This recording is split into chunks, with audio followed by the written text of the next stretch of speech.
नमस्कार, आपके साथ मैं हूं विद्यानाथ झा। दमदार 10 में आपका स्वागत है।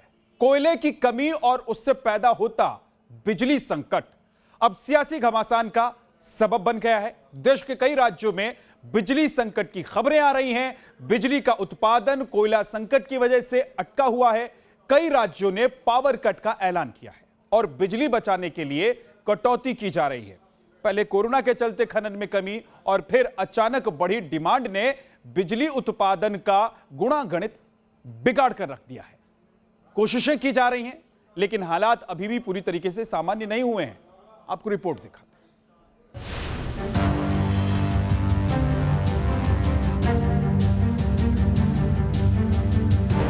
केंद्र सरकार की जिम्मेवारी बनती है बहुत बड़ी कि तमाम राज्यों को संकट से निकाले।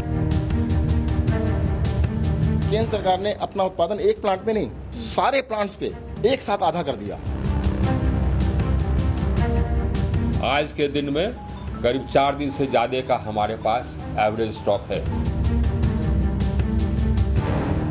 कोयला घट रहा है, संकट बढ़ रहा है। पंजाब के 3 थर्मल पावर स्टेशन बंद हो गए हैं। केरल के 4 थर्मल पावर स्टेशन बंद हो गए हैं और महाराष्ट्र में 13 थर्मल पावर प्लांट का भी बुरा हाल है। पूरे देश में लगभग 10,000 मेगावाट बिजली की कमी बताई जा रही है और इस सब के पीछे वजह है कोयले की कमी। देश के कई पावर प्लांट्स में 3 से 5 दिन का ही कोयले का स्टॉक बचा है। हालात को देखते हुए यह आशंका जताई जा रही है यह संकट और गहरा हो सकता है।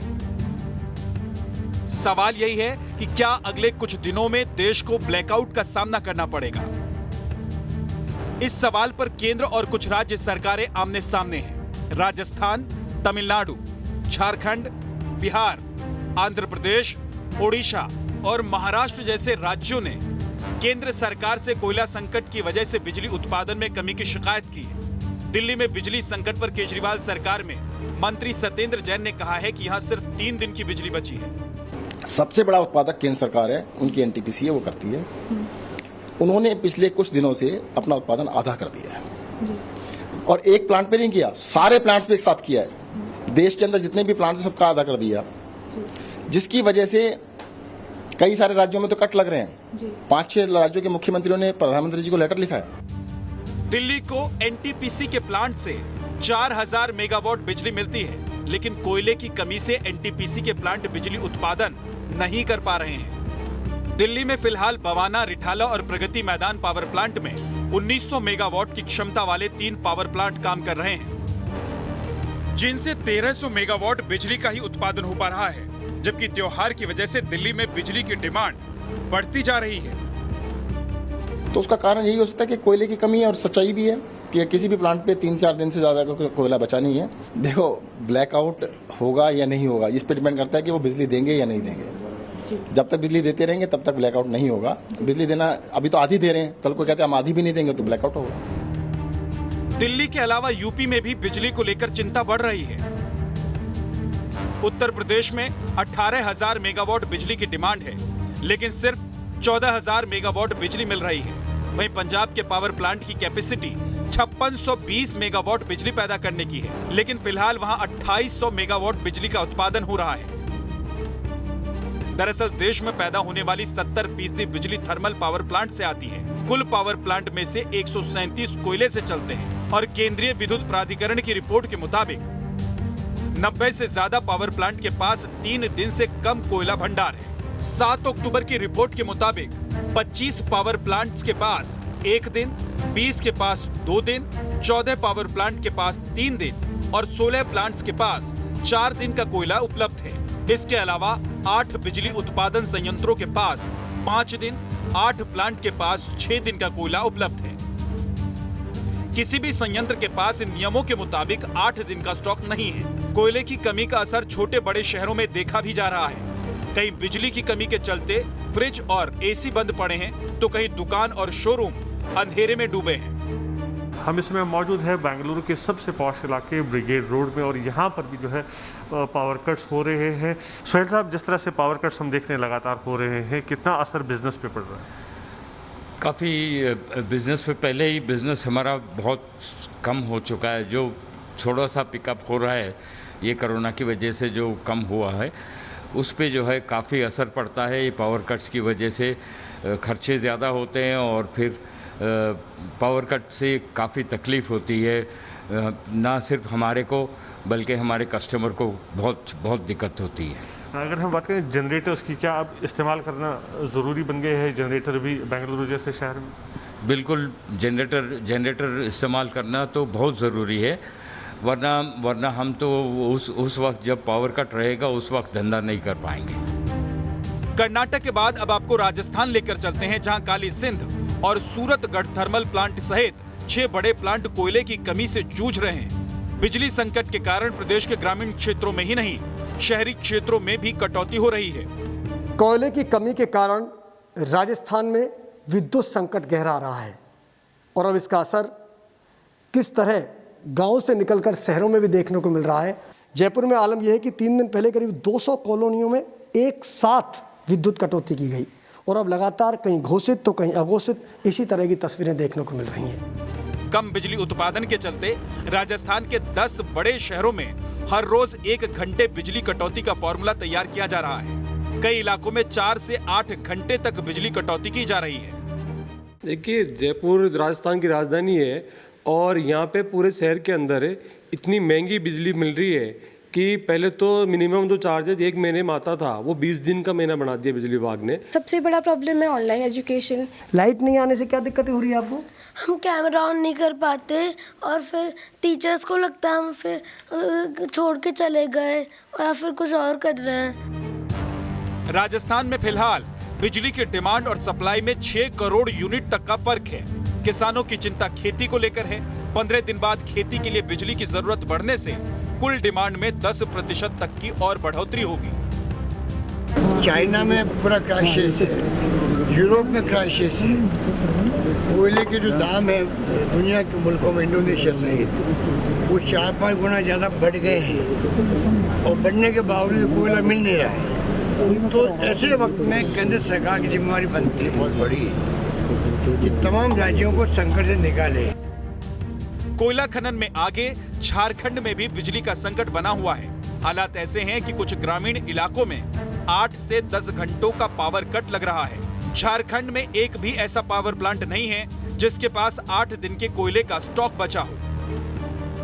हम लोग अधिक चलने से नहीं है कि कंट्री का इस समय में डिमांड है। डिमांड में अभी कहीं भी कटौती 1 घंटा भी कहीं नहीं हुआ एंटायर कंट्री में, जहां तक मेरी जानकारी। हाँ, पावर प्लांट में स्टॉक जरूर कुछ कम है, 4 दिन का है, कहीं 5 दिन का, कहीं 3 दिन भी है। प्रयास चल रहा है, बरसात सीजन खत्म हो गया। तमाम राज्य कोयला न होने की दुहाई दे रहे हैं, लेकिन केंद्र सरकार की तरफ से जो बातें सामने आ रही हैं, उससे लग रहा है कि सब कुछ ठीक है। केंद्र सरकार का दावा है कि कोयले के उत्पादन में कमी आने के बावजूद थर्मल पावर प्लांट्स के पास बिजली उत्पादन के लिए पर्याप्त मात्रा में कोयला है। आज के दिन में करीब 4 दिन से ज़्यादा का हमारे पास एवरेज स्टॉक है। अब प्रतिदिन हमारे पास स्टॉक आता है, जैसे खपत होता है वैसे स्टॉक आता है। कल जितना हमारा खपत हुआ करीब 1.8 मिलियन टन, उतना हमको स्टॉक आया। तो अब हमको लगता है कि अब हमारा पुनः जो पहले 17 दिन से 4 दिन का स्टॉक आ गया था, अब पुनः हमारा बिल्डअप होने लगेगा। सरकार के मुताबिक इस मामले में बेकार का पैनिक यानी कि डर पैदा किया जा रहा है और देश भर में औसत जरूरत से 4 दिन अधिक का कोयला है। हालांकि राज्यों से बिजली कटौती की जो तस्वीरें आ रही हैं, वो चिंता बढ़ाने वाली है। इस बीच कोयले की सप्लाई और बिजली के संकट से निपटने की तैयारियां तेज हो चली हैं, ताकि त्योहारों की रोशनी को पावर क्राइसिस के ग्रहण से बचाया जा सके। तमाम राज्यों से यह अपील आ रही है कि कोयले की कमी की वजह से बिजली संकट आने वाले समय में बड़ा परेशानी का सबब बनने वाला है। इसको लेकर के हाई लेवल बैठक जो है लगातार जारी है। अमित शाह ने भी इस पर कमर कसी है और इस मामले पर पीएमओ के अधिकारी और कोयला मंत्रालय और इसके साथ पावर मंत्रालय के अधिकारी एक अहम बैठक जो है पीएमओ में करने जा रहे हैं। इसको लेकर के लगातार असमंजस की स्थिति है लोगों के बीच भी है, क्योंकि त्योहार करीब है। दशहरा, दिवाली, तमाम ऐसे त्योहार हैं जो आने वाले हैं और ऐसे में अगर बिजली कटौती होती है तो ये बड़ा संकट हो सकता है। इसको लेकर के अब पीएमओ ने भी कमर कस ली है। वीडियो जर्नलिस्ट सुमित कुमार के साथ सैयद आमिर हुसैन, न्यूज़ नेशन, दिल्ली। और अब बात करते हैं बंगाल की खाड़ी में आज से शुरू हुए मालाबार वॉर एक्सरसाइज की, जिसमें क्वाड देशों की नौसेनाएं अपना पावर गेम दिखा रही हैं, लेकिन बंगाल की खाड़ी में हो रहे इस वॉर गेम से चीन बौखला गया है। आखिर क्यों? मालाबार वॉर एक्सरसाइज से बाहुबलियों की विध्वंसक ताकत से खौफ में है चीन, आपको दिखाते हैं।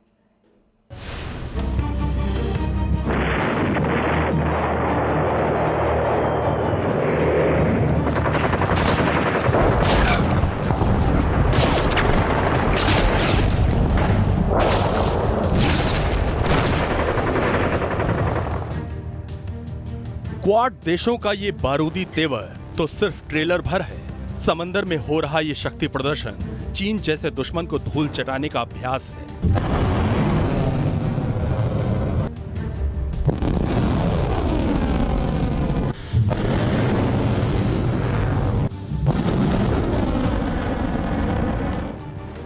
मिसाइलों से लेकर टॉर्पीडो और रॉकेट दागे जा रहे हैं और इसी के साथ खाक में मिलते जा रहे हैं दुश्मन के हथियार और जंगी जहाज।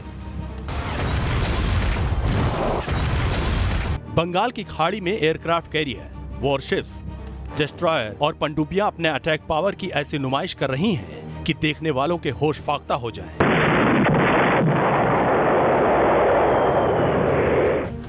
ये वो जंगी रिहर्सल है जिसका नाम है मालाबार वॉर एक्सरसाइज।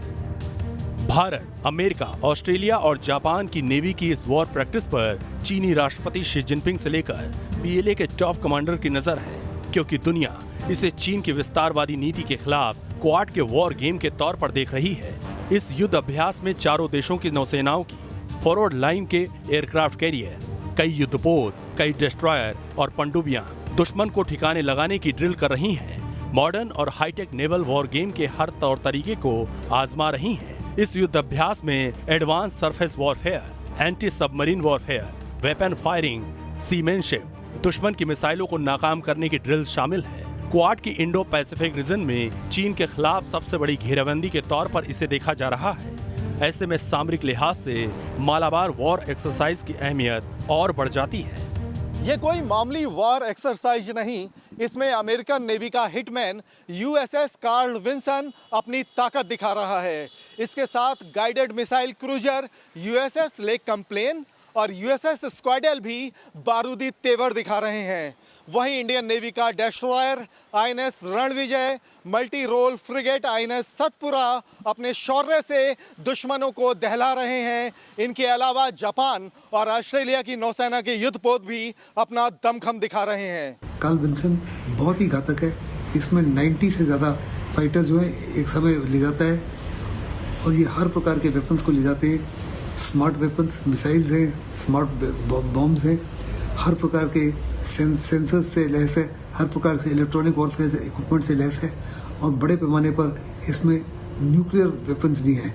और अगर आवश्यकता पड़े तो हर प्रकार का ये हमला जो है किसी भी दुश्मन के खिलाफ कर सकता है। एंटी एयरक्राफ्ट, एंटी सर्विसिंग और एंटी सबमरीन। चारों देशों की नौसेना के इन बाहुबलियों के बारे में आगे आपको डिटेल से बताएंगे, लेकिन उससे पहले बता दें कि ये वॉर एक्सरसाइज हिंद महासागर पर नजरें गड़ाए बैठे चीन के लिए आखिरी अल्टीमेटम है। चीन के लिए ये एक सख्त पैगाम भी है कि दक्षिण चीन सागर में बीजिंग का शक्ति का खेल हिंद महासागर में दोहराया नहीं जा सकता।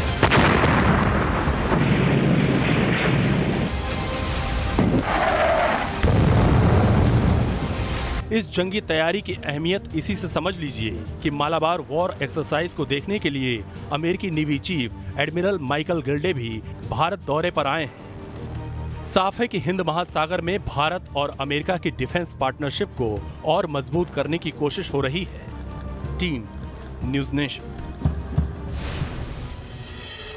और आइए अब आपको बताते हैं कि इस वॉर एक्सरसाइज में क्वाड देशों के कौन कौन से एयरक्राफ्ट कैरियर, कौन कौन से वॉरशिप और हथियार इस्तेमाल हो रहे हैं, जिसने चीन की परेशानी बढ़ा दी है। सबसे पहले युद्धाभ्यास में शामिल भारतीय नौसेना के बाहुबलियों की ताकत आपको दिखाते हैं। INS Satpura stealth destroyer Barak missile से लैस है। इस पर एंटी सबमरीन मिसाइल भी तैनात है और साथ ही 2 हेलीकॉप्टर भी इस युद्धपोत पर तैनात रहते हैं। आईएनएस रणविजय ब्रह्मोस जैसे सुपरसोनिक मिसाइल से लैस है। एयर डिफेंस के लिए बराक मिसाइल तैनात है और एंटी सबमरीन टॉर्पीडो के लिए मोटार से लैस है और इस पर एक अटैक हेलीकॉप्टर कामो भी तैनात किया गया है। P-8I हेलीकॉप्टर यह एक एंटी सबमरीन हेलीकॉप्टर है। एंटी शिप मिसाइल से भी लैस है। दुश्मन के जहाजों को तबाह करने की क्षमता है इसमें और रडार को चकमा देने में सक्षम है। AGM-158C मिसाइल से भी लैस है P-8I हेलीकॉप्टर। अब बात मालाबार वॉर एक्सरसाइज में दमखम दिखा रहे अमेरिकी नौसेना के जंगी बेड़े की करते हैं। USS Carl Vinson multi mission aircraft carrier है। पूरी दुनिया इसका लोहा मानती है और परमाणु क्षमता से यह लैस है। एयरक्राफ्ट कैरियर है ये। इसके बेड़े में 90 जेट और हेलीकॉप्टर हैं और इस पर 6000 यूएस नेवी के कमांडो तैनात रहते हैं। 56 किलोमीटर प्रति घंटे की स्पीड है इसकी। USS lake Caplin guided missile cruise है ये और टॉम हॉक मिसाइल से इसे लैस किया गया है। हार्पून मिसाइल लॉन्चर तैनात है इस पर। एंटी सबमरीन मिसाइलों से भी इसे लैस किया गया है। 2 सी हॉक हेलीकॉप्टर यानी कि 2 सी हॉक हेलीकॉप्टर इस पर तैनात रहते हैं। USS Stockdale guided missile destroyer tomahawk missile से लैस है। RIM-66 मीडियम रेंज मिसाइल इस पर तैनात है और साथ ही 2 सी हॉक हेलीकॉप्टर से ये तैनात है। वक्त एक छोटे से ब्रेक का है, फौरन वापस लौटेंगे। आप बने रहिएगा।